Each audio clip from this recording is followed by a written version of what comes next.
کامل خانه نغمه در کشور امریکا و گریه های این هنرمند به خاطر تمامی دارایی هایش.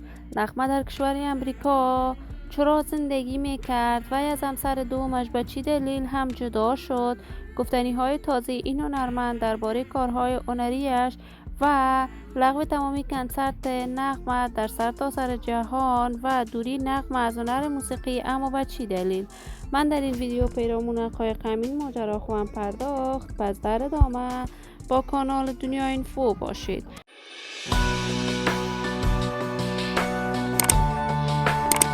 سلام و سلامتی نثار تک تک از شما دوزاران نهایت ارجمند کانال دنیا اینفو.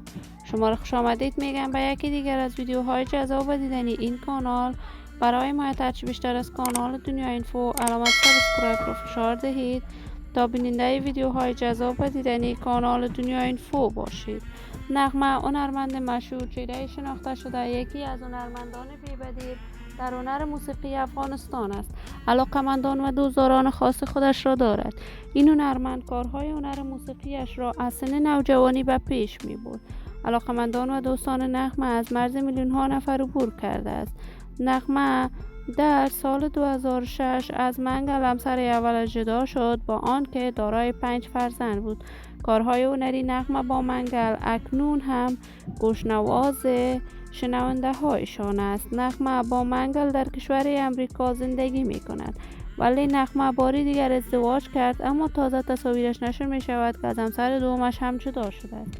دلیل این که چرا نغمه از همسرانش جدا می شود تا کنون واضح نیست، اما سوختن خانه نغمه در کشور امریکا باعث نگرانی و خفگی این هنرمند شده است. نغمه برای سوختن خانه‌اش می‌گرید، ولی این هنرمند جان سالم با تمامی اعضای خانواده‌اش به در برده است و اکنون در ایالت دیگری در امریکا زندگی می‌کند.